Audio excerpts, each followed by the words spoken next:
बिस्मिल्लाहिर्रहमानिर्रहीम। अस्सलाम वालेकुम स्टूडेंट्स, स्पेशली बीएस स्टूडेंट्स। आज हम बात करेंगे essential features of qualities of precis. तो इसमें आपके पास जो है वो कुछ फीचर्स जो हैं एसेंशियल फीचर्स, उनको अपने ज़हन में रखना है। आप वो अप्लाई करेंगे तो आपकी प्रेसी जो है वो एक अच्छी प्रेसी कंसिडर होगी। Number one is completeness. The precis of given passage और given paragraph should be faithful representation of the ideas of the author in your brief and simple language. That words should be yours. The language, simple language, will be yours, but the main idea and main thought should be of the author. It should B completed by all aspects. इसमें clarity होनी चाहिए, compactness होनी चाहिए, brevity होनी चाहिए, इसमें ambiguity नहीं होनी चाहिए। तो ऑल दीज एलिमेंट्स जो हैं are necessary for a complete precis. तो इसमें जो मटेरियल फैक्ट है और पॉइंट्स हैं उसमें उनको आप ओमिट नहीं कर सकते। जो इरेलीवेंट चीज़ें हैं, इरेलीवेंट इसमें डिटेल दी गई हैं, उनको आप ओमिट कर सकते हैं।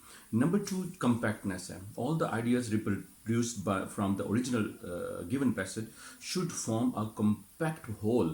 There should be coherence. There should be link between the ideas. Among the ideas, कि जो ideas हैं उनके अंदर coherence होना चाहिए, well connected होनी चाहिए।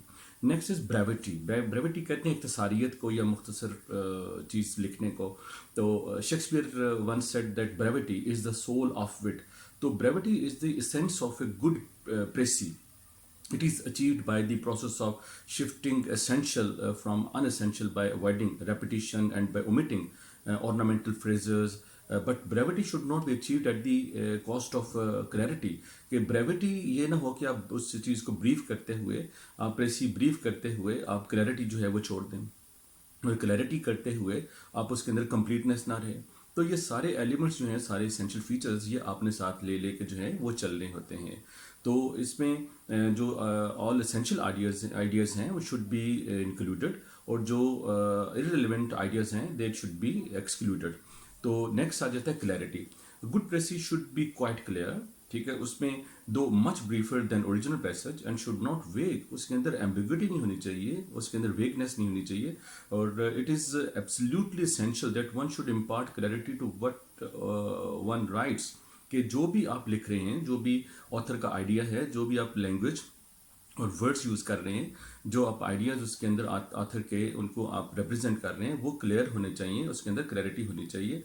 और इसमें जो है आप अपनी तरफ से कोई आइडिया या कोई ऐसी एम्बिग्विटी वाली चीज़ जो है, एम्बिगुअस चीज़ जो है वो नहीं डाल सकते। तो by all aspects it should be clear.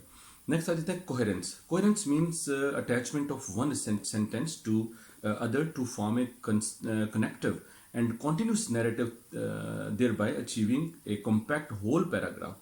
कि पूरे पैराग्राफ को जैसे फॉर एग्जांपल अगर आपके पास दो तीन पैराग्राफ्स हैं, तो एक पहला पैराग्राफ जो है उसका मेन आइडिया क्या है, दूसरे पैराग्राफ का मेन आइडिया क्या है, तीसरे पैराग्राफ का मेन आइडिया क्या है, उन सबको आप वेल कनेक्टेड करेंगे, उनके अंदर आप कोहेरेंस पैदा करेंगे, सिंक्रोनाइजेशन आप पैदा करेंगे, और उसमें एक आप एक पैराग्राफ का जो है वो